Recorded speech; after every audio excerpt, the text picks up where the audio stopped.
En moins de 10 ans, le Gabon est passé de mauvais élève de la digitalisation à champion du numérique au point que la Banque mondiale le pressent comme le futur hub numérique d'Afrique centrale et de l'Ouest. Un petit miracle qui n'est pas tombé du ciel, ce boom numérique sans précédent. Le Gabon le doit à une série d'initiatives et d'investissements à l'instar du Hackathon national qui était à sa deuxième édition en 2019. Qu'est-ce qu'un hackathon et quel intérêt pour le Gabon d'en organiser? La réponse, c'est avec vous, Boursier Chibinda et Nina Lenyongo. Bienvenue sur ce plateau de Gabon 24. Merci. Alors, vous êtes prêts pour cette aventure d'une vingtaine de minutes avec moi?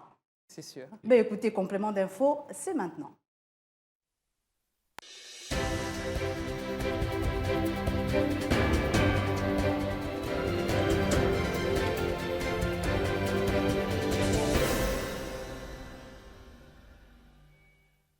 Bienvenue à vous, chers téléspectateurs. Le Hackathon national, on en parle dans ce numéro de complément de l'information, une initiative de iGabon. Alors, Nina et Boursier, quand j'écoute Hackathon, ça me fait penser à marathon. Est-ce qu'il y a lieu d'assimiler les deux vocables? Bonjour Marielle et merci de nous recevoir sur le plateau Complément d'info pour C'est cette un émission. plaisir.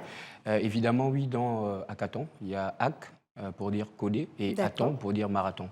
Donc, c'est une compétition qui se déroule généralement sur un format très court. C'est 48 heures, donc c'est le temps d'un marathon, mais un marathon digital. On a compris, marathon digital, un projet porté par iGabon. Nina, peut-être nous expliquer les objectifs poursuivis. Tout à fait, c'est un projet porté par le projet iGabon dans sa composante 2. Mais avant ça, il faudrait rappeler que le projet iGabon, c'est une initiative du gouvernement gabonais à travers le ministère de la Communication. Cette initiative vise le développement d'un écosystème numérique local pour bâtir une économie émergente au service des citoyens. Alors, le projet a été lancé en 2016. Il a vu le jour grâce à un accord de prêt de la Banque mondiale. D'accord. On imagine l'émulation des participants boursiers. Ils étaient d'ailleurs au nombre de combien? Alors, sur cette édition, parce qu'on avait organisé la première édition en 2018, spécifiquement sur la ville de Libreville, sur cette édition, on a eu près de 512 inscrits en ligne pour près de 211 participants. Et en termes d'indicateurs, pour le cas du projet, il fallait que dans ces 211 participants, il y ait un taux élevé de participation du côté des femmes. Donc, on a eu près de 40% de participation. Trois villes ont retenu votre attention, celle de exactement. Franceville, Port-Gentil et Monda. Pourquoi le choix de ces villes? Alors, le choix des CV répond à l'objectif spécifique du projet iGabon, donc c'est-à-dire d'installer des incubateurs numériques Libreville, Port-Gentil et Franceville. Est-ce qu'il n'y a pas une sorte de stigmatisation d'autres villes comme Mouila, Tchibanga, Oyem? Ah ben non, mais il n'y a pas de stigmatisation parce qu'il faut comprendre qu'en fait, ces villes ont été mûrement étudiées par le projet avant de pouvoir envisager l'installation des incubateurs. D'accord. Et ensuite, il est prévu aussi, dans le cadre du projet, puisque Nina le disait tout à l'heure, le projet vise à mettre en place un cadre d'innovation numérique. Les villes ne sont pas exclues. Il y a des événements qui sont prévus pour pouvoir stimuler et créer une émulation dans ces villes décentralisées. Nina, peut-être revenir un peu sur ces incubateurs. On imagine qu'ils se veulent certainement spécifiques par rapport au choix des villes. Port-Gentil, on imagine à cause du pétrole, Franceville peut-être à cause de la forte activité minière. Et aussi, nous parler de la thématique de cette édition 2019, deuxième édition du Hackathon national, on le rappelle. Mais en fait, pour compléter, le choix de ces villes a été fait à la suite d'une étude de terrain et sous les recommandations d'experts qui ont réalisé ces études. Et puis en concertation et en organisation avec l'équipe projet, on a décidé de organiser cette compétition sur ces trois villes-là. Pour cette année, en 2019, la compétition avait pour thème le numérique au service du bien-être des populations. D'accord, donc on voit le caractère social apporté par la thématique. Absolument, oui. Toujours avec un axe sur le bien-être des uns et des autres, des Gabonais, notamment dans le domaine de la santé. Parce que c'est par là que tout commence. D'accord, mais est-ce que ce n'était pas déjà la thématique de l'édition 2018? Parce qu'on avait assisté à la remise des prix, notamment ce groupe de jeunes filles qui avait pu remporter le premier prix, si j'ai bon souvenir. Est-ce que vous restez dans la santé, mais il y a aussi des thématiques telles que l'éducation? Pourquoi ne pas varier au niveau des thématiques choisies? Alors, il faut préciser que dans le cas du projet e-Gabon, c'est un projet qui est structuré en 3 composantes. La première composante, c'est la composante e-santé, donc qui vise à moderniser le système d'information sanitaire. Et la composante 2, c'est celle de e-Gabon qui vise à mettre en place un écosystème d'innovation numérique. Et la troisième, c'est une composante purement financière. Donc, un point est mis sur la santé, mais cela ne veut pas dire qu'on ne pourrait pas primer des projets qui ne sortent pas du domaine de la santé. Pour le moment, c'est vraiment focus sur la e-santé. Et après, évidemment, avec des compétitions qu'on va organiser très bientôt, on va pouvoir ouvrir tous les autres secteurs à ce concours d'innovation. On aura l'occasion de parler brièvement des prochaines compétitions. Mais d'abord, Boursier, peut-être revenir un peu sur la préparation de ces participants au hackathon national. Comment cela s'est fait? Parce qu'on parle de 3 villes qui sont assez distinctes, assez diverses, diversifiées du point de vue régional. Est-ce que ça s'est fait au même moment? Est-ce que les équipes ont dû se répartir à Port-Gentil, à Franceville, à Mwanda? Comment est-ce que s'est fait la préparation? Alors, comme le soulignait Nina tout à l'heure, c'est qu'on a eu, nous, des missions de prospection de terrain pour pouvoir caler les endroits où le hackathon allait se dérouler pour ces 3 villes. Ensuite, avec le consultant qui nous a accompagnés sur la réalisation de cette compétition, nous avons évidemment procédé à un calendrier de lancement pour chacune de ces villes. Donc on a lancé le hackathon, les inscriptions étaient ouvertes. Et ensuite, de façon séquentielle, nous sommes rendus à Port-Gentil, ensuite nous sommes rendus à Franceville et ensuite nous sommes rendus à Mwanda. Qu'est-ce qui ressort de ces différentes étapes, des réalités de chacune de ces villes? Est-ce que les jeunes avaient le même engouement par rapport à ce hackathon national, à cette compétition? Alors, il y avait beaucoup d'engouement, mais l'information principale, ce qu'il faut retenir, c'est que dans ces villes, c'est un peu à l'image du pays, plus on s'éloigne de la capitale, plus on a l'impression de perdre pas mal de choses. L'accès à l'Internet mobile qui devient compliqué. Il y a aussi l'appropriation de ces technologies par les populations. C'est essentiellement l'information qu'il faut tirer. Après, évidemment, on a voulu, à travers cette démarche, tester, voir si ces écosystèmes pouvaient, évidemment, abriter ce genre d'événements et peut-être conclure, finalement, nos perspectives de mise en place des incubateurs dans ces villes.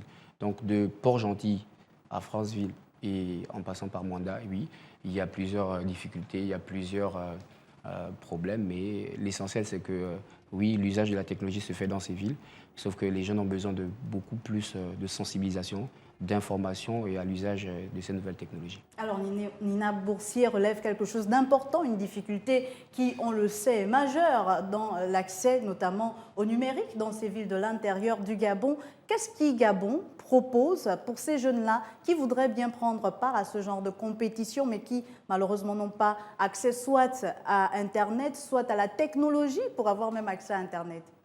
En plus des incubateurs, est-ce qu'il y a des sortes de sensibilisation? Est-ce qu'il y a d'autres projets qui viendraient pallier ce problème? Oui, nous organisons plusieurs activités dans le cadre du projet e-Gabon. D'ailleurs, la prochaine activité va être lancée d'ici le mois prochain. Il s'agit du e-Startup Challenge, mais on ne va pas vous en dire plus pour l'instant. Il faudra nous suivre sur les réseaux sociaux et puis on va faire de la communication autour de cette nouvelle compétition. Sinon, pour répondre à votre question, l'accès à Internet, il y a le développement de la fibre optique sur l'ensemble du pays. Donc, pour l'instant, il n'y a pas de problème d'accessibilité. La fibre optique, oui, dans certaines régions, mais encore Boursier, parce que même dans les villes citées, Port-Gentil, Mwanda, Franceville, on sait que ce sont des grands centres urbains, mais quand même, il y a aussi quelques difficultés, que l'on soit au centre-ville ou un peu à l'intérieur, parce que vous n'allez pas me dire que c'est uniquement les jeunes de Port-Gentil qui ont par exemple participé, il y a peut-être les jeunes qui revenaient d'Omboué, mais comment on fait quand on est à Omboué, quand on est à Gamba, pour être aussi connecté? Est-ce qu'il n'y a pas une sorte d'inégalité des chances, finalement? Je ne sais pas si le concept existe dans le domaine du numérique, mais voilà.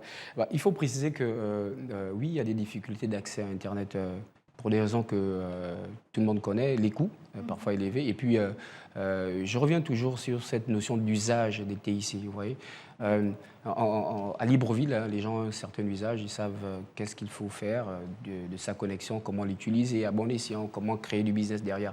Mais dans les villes comme Port-Gentil, par exemple, dans la ville comme Port-Gentil, il faut préciser que là-bas, les jeunes étaient plutôt focus sur le pétrole. Or, aujourd'hui, le pétrole est terminé, il faut le dire comme ça, et que vous apportez une dimension maintenant numérique à leurs initiatives, il y a tout un travail de socialisation à faire. Et c'est ce que le projet mène depuis un temps. Donc, le hackathon, ça a été une compétition pour pouvoir tester l'environnement, l'écosystème dans lequel on va mettre un incubateur ou pas.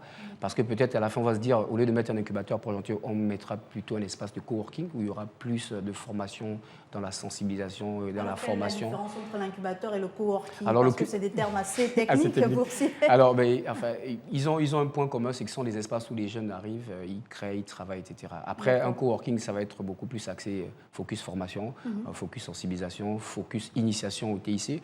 Et un incubateur serait beaucoup plus une autre dimension, beaucoup plus entrepreneuriale. Et voilà, pouvoir encadrer des jeunes dans des projets et puis à terme voir comment ils réussissent. Alors avant d'arriver au lauréat, Nina, on va revenir un peu sur le parcours de ces participants, sur les applications qu'ils ont proposées, parce que j'imagine que c'est cela, le hackathon. Boursier, vous qui les avez accompagnés, vous qui les avez un peu suivis, quelles étaient les différentes applications proposées? Peut-être pas dans l'ensemble, parce que vous m'avez parlé de plus d'une centaine de participants, mais quand même celles qui faisaient la différence. Alors déjà, ce qui est intéressant, c'est que, comme on le précisait, c'est que dans ces 3 villes, ce sont des écosystèmes embryonnaires, c'est-à-dire vraiment le numérique en usage dans ce genre de compétition démarre en fait. Oui. Et c'était intéressant de voir la qualité des projets. À Port-Gentil, je ne vais pas citer le projet parce que voilà, je ne l'ai peut-être pas en tête, mais il y a eu un projet qui permettait le rappel de la prise de médicaments à des patients en langue vernaculaire, donc avec un assistant vocal, c'est pas mal déjà. On a eu aussi des projets qui mettent en lumière les notions d'intelligence artificielle. On a eu un des lauréats qui a proposé une solution qui permettait au scan de votre écran de pouvoir adapter la luminosité de celui-ci à vos yeux. Donc il y a eu pas mal de solutions de ce genre. Et pour les environnements aussi embryonnaires, ça laisse penser qu'il y a du potentiel et qu'il faut juste pouvoir mettre des structures en place et encadrer tout ça. Alors Nina, est-ce qu'on a pu percevoir finalement ce côté socialisation dans les applications proposées, où il y a eu un travail, comme on le disait, préparatoire qui s'est fait? Est-ce que les participants ont perçu le caractère social qu'il fallait apporter à leur application? Oui, dans le sens où ils répondent à des problématiques de santé de leur ville. Donc ils sont très au fait de ce qui pourrait justement développer le bien-être des populations. Donc, Boursier, des applications qui pourraient donc d'une manière ou d'une autre servir. Est-ce qu'on peut, je ne veux pas mettre la charrue avant les bœufs parce qu'il y a pas mal d'étapes qui se sont faites. Après, il y a eu le hackathon, les 48 heures, mais quand même, est-ce que déjà on peut envisager que ces jeunes qui ont eu des prix lors de ce hackathon 2019 pourraient apporter leur contribution concrètement à l'État, qu'on pourrait utiliser leurs applications dès 2021, 2022? Ouais, c'est sûr que 2021, ce sera possible. Alors, il faut comprendre qu'un accent a été mis en place justement sur des applications qui répondent à des problématiques locales. D'accord. Et dans l'innovation, le caractère de l'innovation, c'est de pouvoir exporter le concept et rendre national. Donc oui, les applications répondaient à ces problématiques et mieux encore, elles ont un réel impact social. Elles ne sont pas tellement déconnectées de la réalité. Ensuite, il fallait mettre le facteur dans ces applications, il fallait mettre le facteur accès. Connectés, pas connectés. Donc on a, par le biais de plusieurs formations, initié les jeunes à pouvoir penser à des solutions accessibles en ligne et des solutions pas accessibles en ligne. Et oui, on va évoluer dans l'accompagnement de ces jeunes et c'est sûr que d'ici 2020, au terme de leur période d'incubation, les applications seront disponibles et accessibles en ligne. Alors Nina, on va parler de ces prix. Finalement, le hackathon, c'est aussi de récompenser les meilleures applications. Quels ont été les prix proposés par le projet IGABON que vous représentez ici? On ne peut pas dire que les autres aient démérité, mais qu'est-ce qui a fait la différence déjà entre les différents projets? La différence, c'est la réponse et l'application proposée. Comme je dis tout à l'heure, c'est des applications qui répondaient aux problématiques de santé propres à chaque ville. À chaque ville, d'accord. Ensuite, pour les prix, il y a eu 3 prix. Le premier prix, c'était 10 millions de francs CFA, le deuxième 5 millions et le troisième 3 millions 500. Mais ce qu'il faut savoir, c'est que l'argent ne sera pas mis à la disposition décaissé automatiquement des lauréats pour faire enfin ceux qui pourraient leur passer par la tête. Non, l'argent sera décaissé en fonction de l'évolution de leur projet, en fonction des besoins. D'accord, c'est pour ma question et d'ailleurs la question du suivi. Après le hackathon, qu'est-ce qu'on fait de ces jeunes qui ont mérité qu'on leur offre 10 millions, 5 millions pour d'autres? Comment iGabon compte les accompagner pour la concrétisation de leur projet? Alors, ils sont suivis au niveau de l'incubateur mis en place par le projet iGabon, qui est la SING. D'accord. La Société d'incubation nationale. nationale. Exactement. Donc, ils seront en incubation pendant 6 à 12 mois. D'accord. Et Boursier, oui, allez-y. Justement, pour préciser, en fait, préciser. il faut dire que les prix distribués au lauréat représentent 50% en acquisition et 50% en accompagnement. Donc, 10 millions, 5 millions, 3 millions, c'est vraiment 50% en accompagnement pour pouvoir arriver à finaliser son prototype et le reste, ça va être des formations, du coaching entrepreneurial. Ça veut dire qu'il y a eu une formation préparatoire et il y a eu une formation post-hackathon. Vous, en tant que community développeur, vous allez donc continuer de suivre ces jeunes-là dans des secteurs précis, dans des modules précis? En fait, c'est tout le sens de l'accompagnement que offre la Société d'incubation numérique du Gabon. Donc, ils vont pouvoir, chacun, selon la maturité, le niveau, le stade de développement de son projet, pouvoir bénéficier d'un accompagnement spécifique qui permette à ces données, justement, de pouvoir commercialiser leurs solutions. Et d'ailleurs, les lauréats de l'édition 2018 sont en phase d'incubation. Ils sont, je pense, qu'en phase terminale d'incubation au sein de la SING et ils vont, à l'occasion d'une conférence de presse, pouvoir montrer leur application. Les mots de la bouche parce que j'avais demandé qu'est-ce qu'elles deviennent ces jeunes filles, parce que j'avais vraiment été marquée que ce soit des femmes qui aient été sacrées ou du moins premier prix. Qu'est-ce qu'elles deviennent ces lauréates concrètement? Comment la collaboration va se faire avec l'État? Parce que in fine, ces solutions devraient être proposées à l'État gabonais pour améliorer le système de santé, Nina. Alors, ces jeunes filles, comme vous dites, là, elles viennent de terminer leur phase d'incubation. D'accord. D'après ce qu'elles m'ont dit, elles ont rajouté des fonctionnalités sur leurs applications, donc elles l'ont améliorée en fonction des connaissances du marché. Elles ont affiné leurs propositions. Sinon, il y a un autre groupe, le groupe H14, avec l'application Babening qui prend en charge on prend en charge rapidement les cas, les personnes sujettes à d'AVC. Ils étaient présents, je pense, du côté du Maghreb pour une compétition. Oui, ils ont remporté, ils ont été lauréats du CITIC Bama en 2019. Donc eux, ils ont vraiment terminé leur phase d'incubation. Ils en sont à la phase finale. Est-ce que les jeunes se débrouillent tout seuls ou iGabon apporte quand même une contribution financière? Après le financement qui est prévu pour cet accompagnement, il n'y a pas d'autre financement. Maintenant, ils sont lancés, on les accompagne en leur donnant des conseils, en faisant un suivi, en leur proposant des formations, sinon en les mettant en relation avec des experts ou des partenaires potentiels. Voilà, oui. Et voilà, concrètement, comment peut se passer la collaboration avec les partenaires potentiels? C'est vraiment iGabon qui joue un peu la courroie de transmission. Exactement. Ok, d'accord. Alors, s'il faut préciser quelque chose dans ce partenariat, c'est qu'en fait, les lauréats qui sont incubés via le projet iGabon avec un partenariat avec la SING.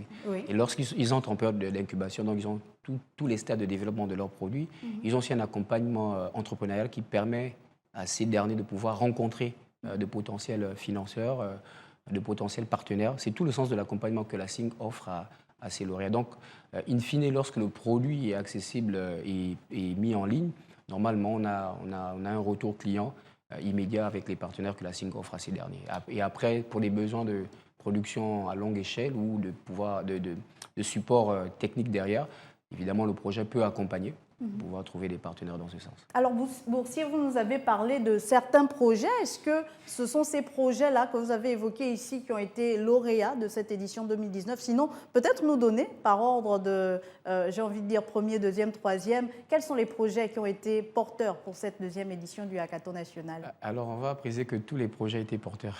Les 9 projets étaient porteurs. Quels sont ceux qui ont été nominés? Quels sont ceux qui ont eu la prime finale de ce hackathon? Alors, je vous disais, sur Port-Gentil, il y a eu 3 solutions qui ont été primées. Une solution qui permettait de faire une gestion décentralisée de pharmacie.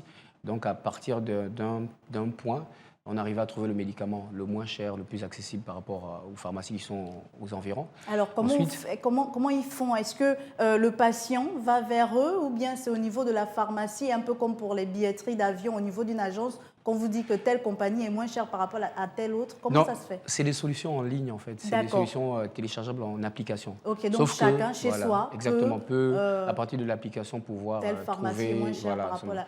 Voilà, ensuite, il y a eu le projet sur le scan de la rétine pour adapter la luminosité de l'écran à l'usager. Parce qu'aujourd'hui, il y a beaucoup de personnes qui ont du mal à pouvoir être à l'aise devant des écrans.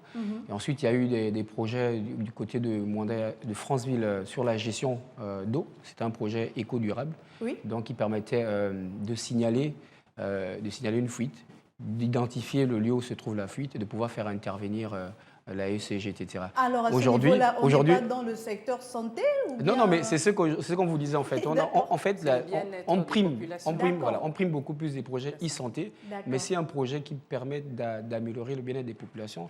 Le projet, s'il est porteur, s'il a un caractère innovant, pourquoi pas. Donc, c'est ce projet-là qui... Donc, même si on sort de la thématique, mais qu'on ait ce caractère sociabilisation dans notre projet, on peut être primé. Ouais, exactement, mais un accent est mis sur les projets de e-santé. D'accord. Voilà. Hormis ce projet de Mwanda Franceville, qu'est-ce qu'il y a eu de particulier? Alors, je vais peut-être passer la parole à Nina pour parler de projet Franceville. Est-ce que finalement, je reviens quand même sur la particularité des villes, parce que Port-Gentil, c'est le pétrole, Franceville, c'est les mines, c'est vrai, c'est des secteurs qui sont traditionnels et qu'on va vers la diversification de l'économie, d'où le fait que l'État mise, par exemple, sur l'économie numérique. Mais alors, est-ce qu'il n'y avait pas de possibilité d'inclure également le numérique dans le secteur du pétrole ou dans le secteur minier pour ces villes précisément? Mais écoutez, c'était ouvert, c'était la thématique qui était ouverte, c'était comment le numérique améliore le bien-être des populations. Donc en fonction du taux de participation et en fonction de la nature des projets, on n'a pas eu assez de projets dans le sens, par exemple, on va dire la gestion de la qualité de l'air, par exemple, à Mwanda. On sait qu'à Mwanda, c'est une ville minière, etc. Donc, on aurait peut-être, nous, en tant que consultants, on aurait pu attendre ce genre de projet. Mais voilà, on a fait avec ce qu'on avait.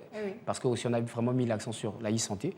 Et on soulignait tout à l'heure, on aura une grosse compétition, une grande compétition qui va justement pouvoir s'étendre à tous ces secteurs. Alors Nina, en plus de tous ces projets que Boursier a relevés, on a eu la finale, la grande finale, c'était du côté de Libreville, c'est cela? La grande finale, c'était du côté de Franceville. De Franceville, d'accord. Et là, tous les candidats, du moins ceux qui ont été retenus, se sont déportés. Comment ça s'est passé? Non, c'était à la fin de chaque étape, sur les 3 étapes, Port-Gentil, Mwanda et Franceville.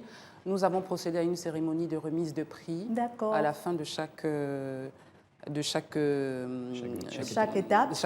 Voilà. Et alors, en quoi consistait finalement cette grande finale, pour ne pas me répéter, de Franceville?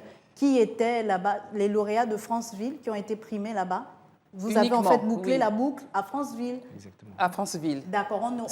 Mais uniquement avec les lauréats de Franceville. D'accord. Donc il n'y a pas eu de déplacement des lauréats de Port-Gentil ou de Mwanda sur Franceville. Donc il n'y a pas eu un grand prix qui rassemblait un peu... non, pas du tout.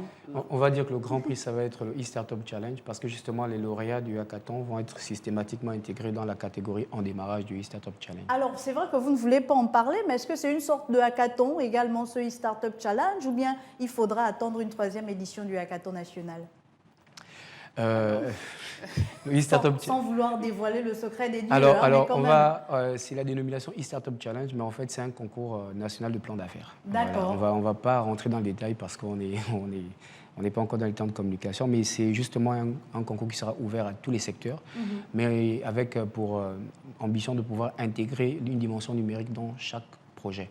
Et dans ce grand concours, il y aura essentiellement 2 catégories, donc une en démarrage, pour les jeunes qui démarrent, il y aura une catégorie en croissance, donc pour les entreprises qui existent déjà dans le domaine et qui ont besoin d'un coup de pouce pour pouvoir attaquer d'autres marchés. Mais quand même, on peut envisager une 3e édition de ce hackathon, peut-être vers d'autres villes. J'aime bien Mouila, pourquoi pas Fougamou aussi, c'est dans le sud du Gabon, des jeunes qui sont là-bas et qui veulent participer. Comment ils font? Ils doivent attendre ou bien on leur dit ben non, ça s'est arrêté à la 2e édition et puis vous n'aurez pas, il y a finalement cette inégalité de chance. Ce qu'il faut dire, c'est que le projet e-Gabon a été lancé en 2016 et là il nous reste encore 2 ans ou 1 an et demi. Donc, pour l'instant, la troisième édition n'est pas encore envisagée. On va directement enchaîner avec l'e-Startup Challenge ou le concours plan d'affaires. Mais merci à vous, Nina Alibala Le Nyongo. Je rappelle que vous êtes donc chargée en communication du projet iGabon. Et merci à vous, Boursier Chibinda, community développeur au projet iGabon. Aujourd'hui, en plein boom, le numérique frise donc les 10% du produit intérieur brut gabonais. D'après les données chiffrées de l'Agence nationale des infrastructures numériques et des fréquences, l'ANAF, en 2019, le Gabon totalisait 730 000 utilisateurs des réseaux sociaux pour un taux de pénétration de 33%. C'est dire l'émulation autour du numérique et des projets dédiés comme le Hackathon ou e-Startup Challenge. Alors, si d'aventure, chers téléspectateurs, vous souhaitez tenter l'expérience, n'hésitez plus, lancez-vous. Ciao.